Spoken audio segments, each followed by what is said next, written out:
ọmọ ọlọ́dún ọjọ́ ìbí ẹni Afeez Àlùkò tẹ́tí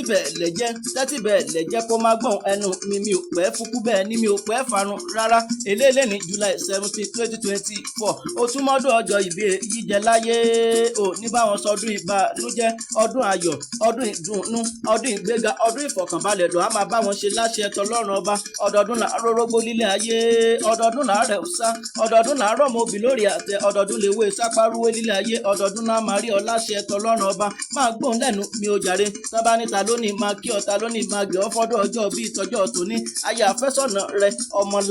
ọmọlára tó rọ́bọ́tọ́ bí ọ̀ká líle bàbá tán gbé bíi lọ́mọ òun ló ní kí n máa kí ọkọ àfẹ́sọ̀nà òun Afeez Àlùkò fọ́dún ọjọ́ bíi tọjọ́ tòní ó ní ire lójú owó ní orí ire lójú rẹ yóò máa rí láṣẹ tọlọ́run ọba Afeez Àlùkò máa gbóhùn lẹ́nu mi ò jàre Ìlọrin ní sílé bàbá tó gbé bí ọlọ́mọ ṣébí ìwọ ni ìwọ lọmọ Ìlọrin Àfọ̀njá ẹnu di ìjìyọ ìlú yín tó bá ń bẹ wọn léegun ẹ̀sìn léegun yín nílé bàbá tó gbé bí ọlọ́mọ ṣébí ìwọ ni ìwọ lọmọ ají fi kálámù dáwọn lẹ́kùn àìṣe kánjú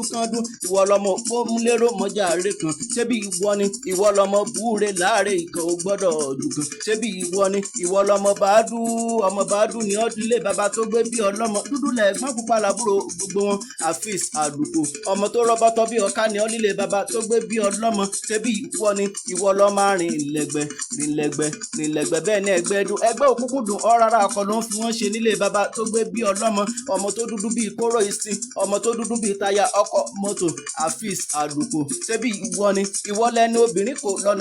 lọ́nà tó bú sẹ́kún oníbèlè yóò jáde ẹni ṣébí yóò jalè ẹni Afeez Àlùkò ojú tó mọ̀ ẹ́ lè ní ojúmọ́ ọlá